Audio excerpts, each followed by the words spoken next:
Welcome friends, and welcome to my new tutorial series on Crusader Kings 3. This will be a short form tutorial series with the goal of trying to bring you from being a count or countess all the way to being a king or queen. And today we're going to look at how you can utilize stewardship to build the most powerful armies in the tribal era. No matter what your culture is, you'll be able to use these strategies to effectively dominate your enemies and conquer as much territory as you need. Now, let's get started on the strategy. All right, so what we're looking to do in this strategy is to actually get our holdings as high as possible.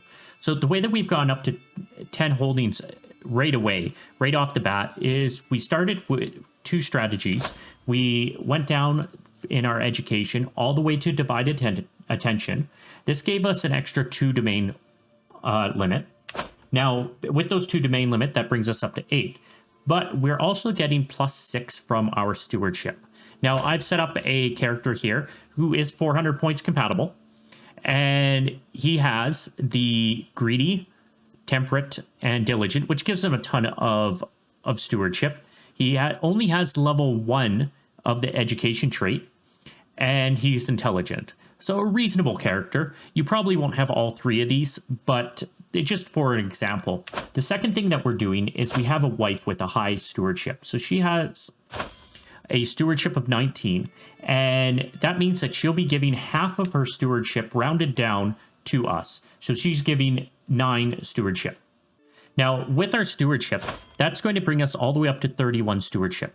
And for every 5 points in stewardship, you'll get an additional holding. Now, that's great.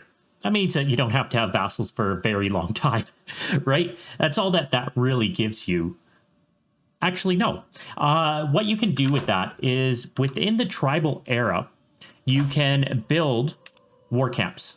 Now, war camps, just the first level of them give you +1 knight and +10% knight effectiveness.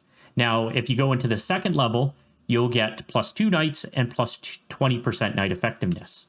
Now you can probably see where I'm going with this strategy. With 10 holdings, we would be able to have +20 knights +200% knight effectiveness. 20 knights is quite amazing. So that's where we are, right? That's the entire strategy. We can actually improve this. Now, the next thing that we're going to do, once we get down to divided attention, we're going to switch focus to martial for a bit. We're just going to get into martial just a tiny bit, and then we're going to dip out of it. We don't need anything in strategist or overseer. We just need Gallant. All we're going to do is we're going to drive down through the first 4 points on the right-hand side here to King's Guard.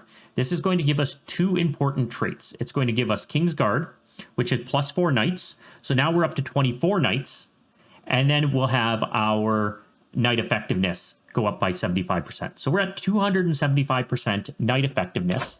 And of course, plus our base. So we're at 375% knight effectiveness and 24 knights, just based on our bonuses. This doesn't include our base champions. If we take a look over here, just for being a count, we get an additional 5.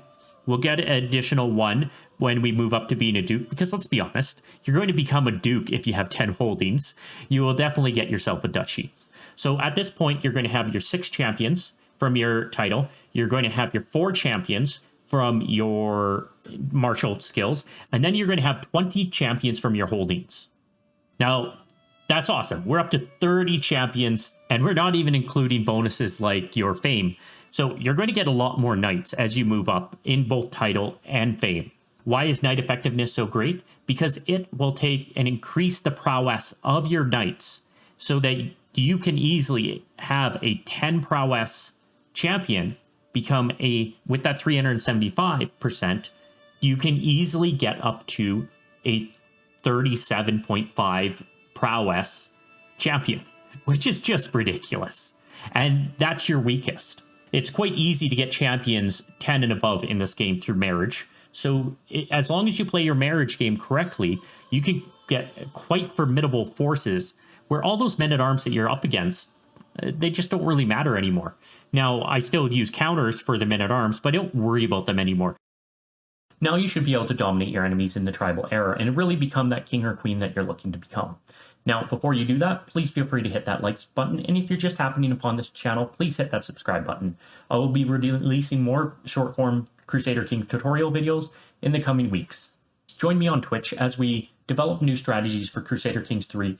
And right now we're currently trying to platinum the game. We are currently at 90%. We should be there pretty soon. I look forward to seeing you there.